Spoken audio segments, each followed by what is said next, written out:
The Hallow, surprisingly, ended up reminding me quite a bit of Stranger Things. Not because of anything thematically or in terms of character or story, um, but in the sense that it takes a bunch of ideas and concepts from other horror films and other genres, in fact, and melds it into its own kind of thing. In Stranger Things, it was like this nostalgia laden adventure sci fi story, and then here it's a horror movie with a Irish folk tale kind of framework vehicle for the story. And that works out really well because the first act of the movie is basically just scenery porn of the Irish countryside um, and like the forests, and the color is cranked all the way up, and there's a lot of great um, like well put together shots. Even the darker scenes have like a lot of interesting contrasts and colors and stuff. Um, and all this like the slow build up does a good job of establishing the scale of the movie. Like there's a scene where the dad has to take this broken window into town, and the town is like I don't know, it's pretty far away because he leaves in the morning and he comes back and it's like dusk. Which leads into a really cool scene where the car breaks down in the forest because the idea of the movie is that this family moves to a forest in Ireland because the dad's a tree surgeon, not surgeon, scientist. I don't know, he might be a tree surgeon. If that's a job, it's probably a job.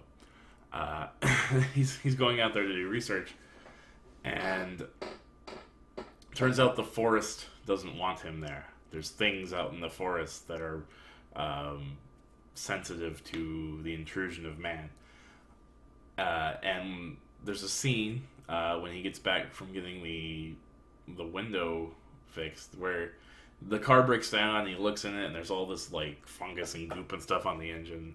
And so he goes into the trunk, and something pushes him into the trunk and slams it down on him, and he's trapped inside the trunk while the baby's in the back seat, and he's trying to get out, and there's all sorts of horrible noises going on, and like he has to claw his way through the back seat, and it's like to save his baby, like he's crawling through this tiny hole. It's like he's like being birthed. It's kind of weird, but it's a really interesting scene, and he gets out and there's claw marks all over the car and stuff. It's really rad. And the movie has a lot of great tension building scenes like that. Later on there's the mom and the baby are trapped in the attic, and these creatures are trying to get in, and they don't like light. Like light is like anathema to them. So the dad's out in the shed trying to get the generator going, and he's having his own troubles, and the mom is trying to like wind up this flashlight.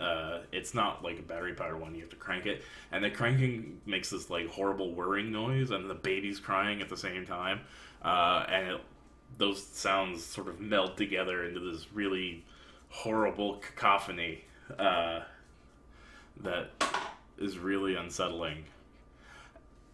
It was really effective. I was pretty freaked out at that point.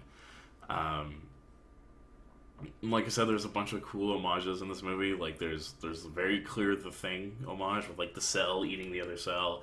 There's like some alien, and there even aliens stuff, like where he goes into the monster hive, and the dad's got to go into the monster hive, and he's got like this flaming scythe. It's really cool because that was the picture that was on the Netflix preview, and I was like, all right, I'll watch that. Yeah, they got me pretty good. I'm glad they did. I really enjoyed this movie. It's really well structured. The pacing is fantastic. It's 3 distinct acts, and there's a lot of cool ideas. There's like the creatures have like a hive mind, and like the dad gets infected. He gets like this needle shoved into his eye, and like I'm not good with eye stuff, so like any sort of like damage or action to a realistically portrayed eye, like, really freaks me out. I had to look away a couple times. And he's sort of like trying not to turn or be influenced by the hive mind of these fungus zombies. And there was a movie that I watched last year called, I want to say it's called The Hive, and it's about this teenager that gets bitten by a zombie, and he can tap into their hive mind, and it wasn't really executed on really well, and that's not the crux of this movie, like it was for that one, but here it feels more natural, and more believable, I guess, because the zombies are cordyceps, like in The Last of Us. Like, it draws from that. I don't know if it draws knowingly from that, because the cordyceps it's not an unpopular thing to look at on the internet for when you're looking at freaky insect shit.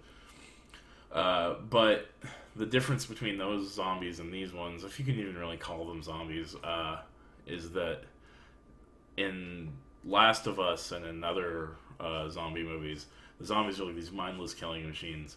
And then here they have a goal. They're trying to get the baby. Traditional like folklore monsters. Like, oh, they're coming to get your baby. Back when babies were important. And so they have this goal, and they have an intelligence, and they're tricky. And it's really neat. It's a lot more interesting to watch them do their thing than your typical Zambambo. Yeah, I really enjoyed this movie. It's got like some like shitty reviews around the internet, and I don't really get it because it's a pretty well put together film. I'm really excited to see what this director's going to do next, because he obviously knows how to make an effective horror film, and then I hope he sets it somewhere as beautiful as the Irish countryside, because man, like, that first third of the movie is just a joy to watch.